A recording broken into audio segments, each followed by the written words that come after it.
What's up everyone? Welcome to another video here with me on the channel. I'm Elio Hachit, a landscape photographer from Lebanon, but I'm here in Berlin, and that's why I took so long to make another video.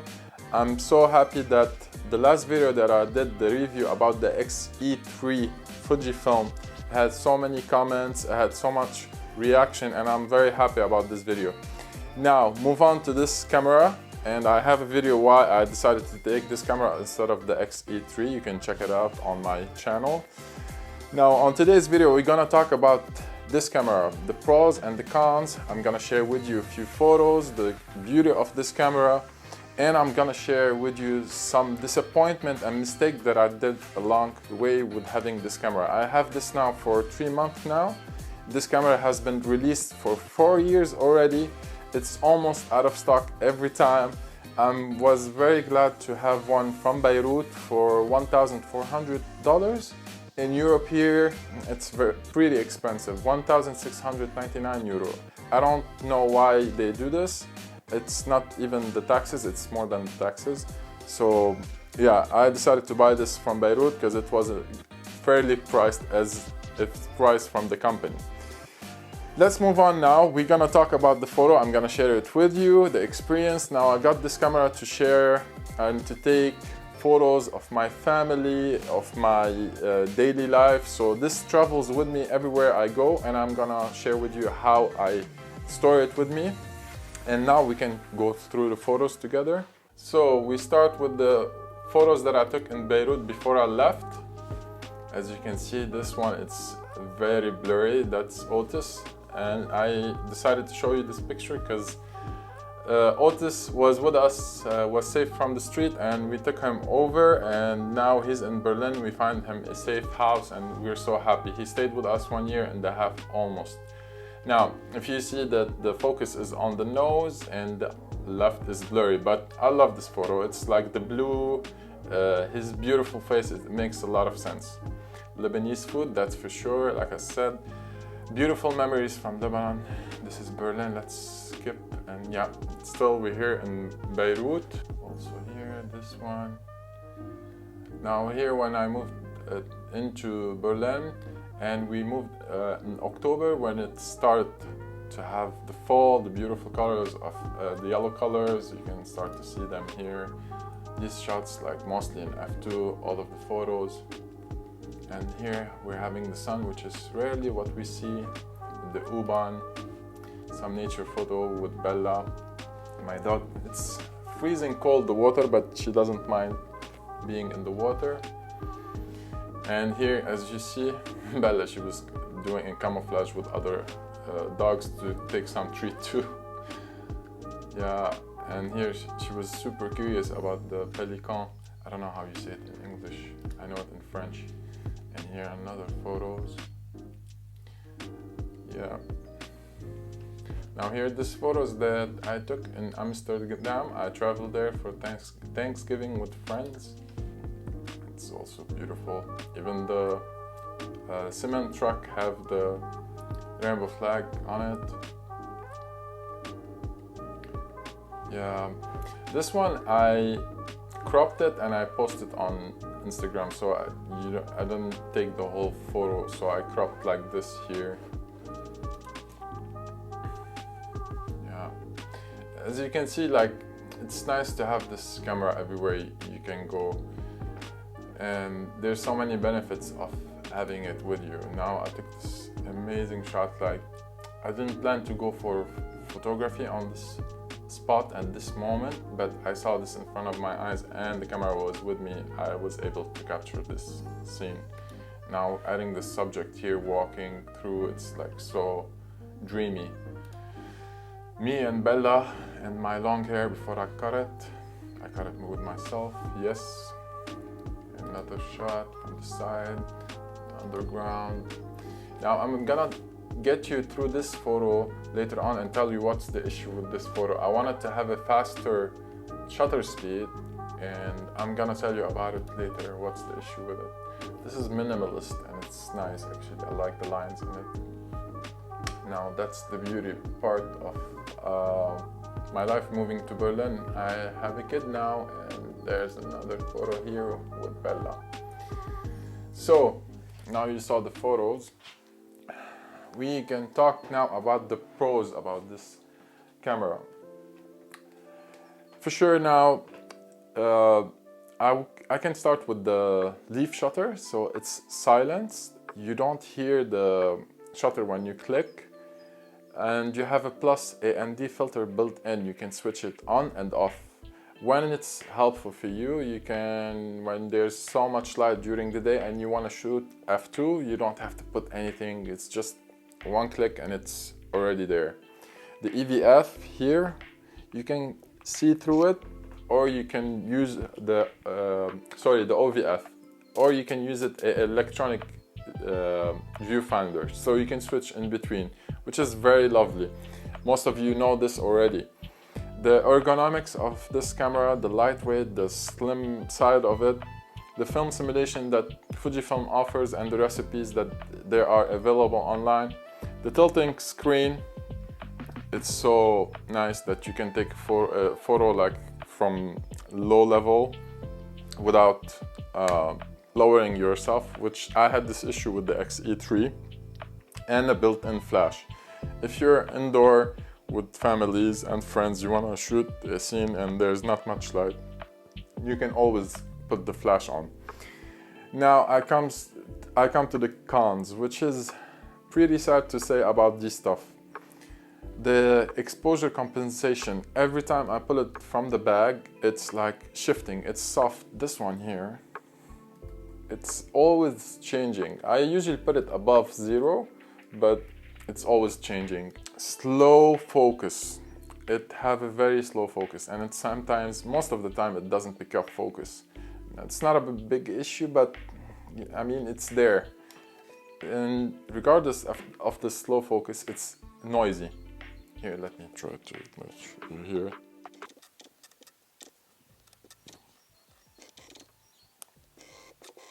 As you can hear it. And only this issue raises another thing here. When it focuses, you see this going in and out. Now this is a problem. If you're shooting, they say that this is weather resistant. Now if you're shooting outside, the water might come in through this place. And sometimes when I had the cup, the original cup on it, and I switch it on and it said focus issue. And sometimes it's like switching on without even me taking this out, like I said with the exposure compensation. So this is a bit, you feel like sometimes it will break. So be aware of that, and I hope Fujifilm find a solution for that. I'm gonna talk to you about putting the lens hood. I bought it and I'm pretty happy with it, but I will tell you what's the issue with that and when to use it and when not to use it.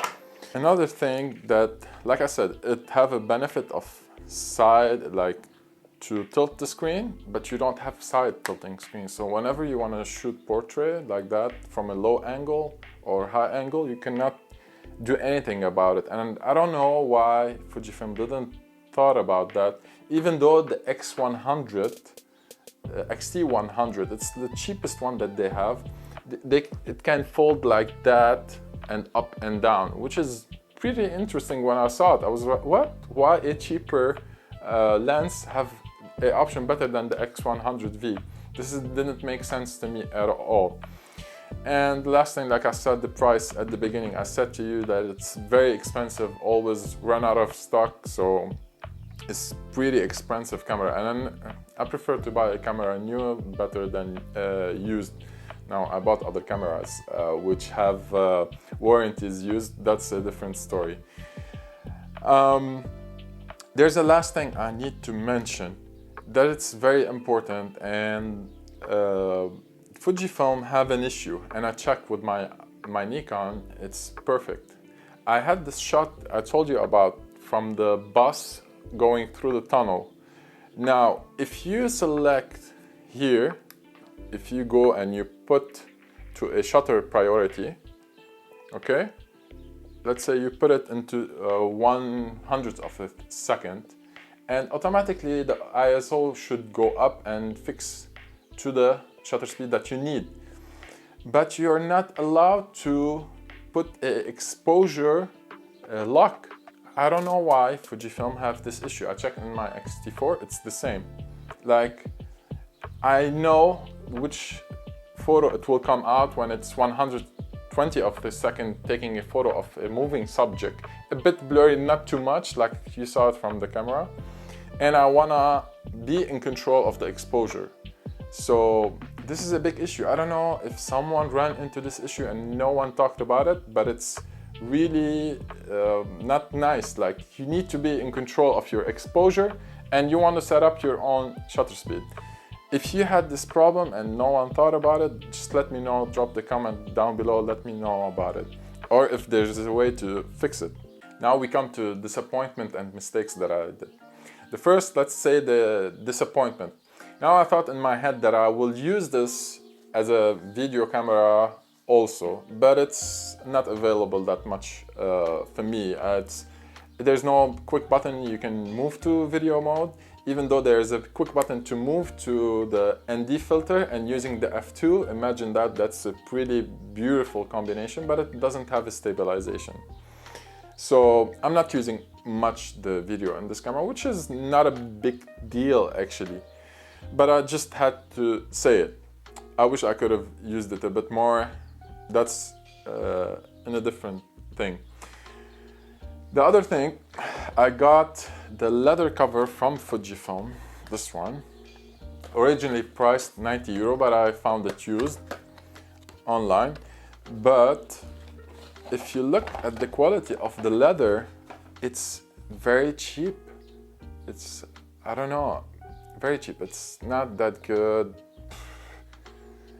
It's nice if you're not gonna put it in a bag, the camera, and here you just lay it from the side and you let the strap do a thing. But I end up, this is more protective than the one that I have. I don't know the name of this one, but I think it's Pro Gear if I'm not mistaken. It's not protective from here, neither from here. This one, it does have a protection, it's laying over.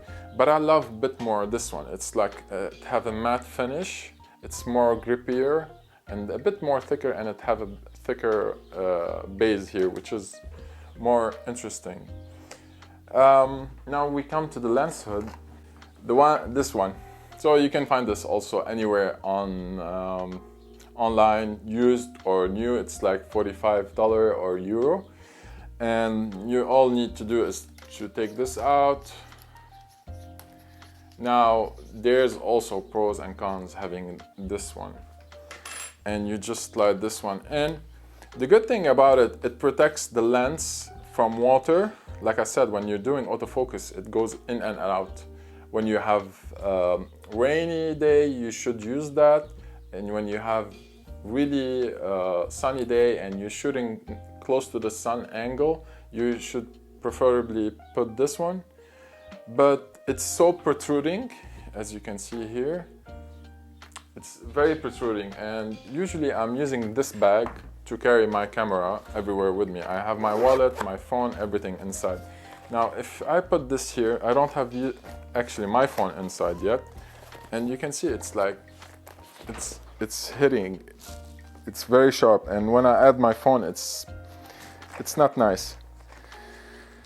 So you should think about, it's good to have it with you, but you don't have to use it everywhere you go. So yeah, that's the thing. Last thing I need to say, that I was confused with the strap. As you can see, there's nothing here. There's no neck strap, no wrist strap, because I had the hand strap on it, the neck strap on it, and it was really fiddly. This is how you say it. It's like, it was a bit too annoying, because the camera is tiny and small and nice, but when you put the long strap, you cannot be easily adjusted and be controlled of the camera. And it's, look, my hands are big, so it's not that comfortable. I ordered now a hand wrist one. I'm gonna see if it's good or not. So yes, that's for the camera now. I hope you enjoyed the video. We didn't finish yet, but we're gonna talk about my future plans. But if you enjoyed the video about my review about the X100V, please let me know. If there's any comment, let me know about the exposure issue. If you have any solution for it, I would be happy about that. Now we talk about Berlin. Now I started my work here as carpenter. Yes, I'm a carpenter, and I'm spending my days with that all along.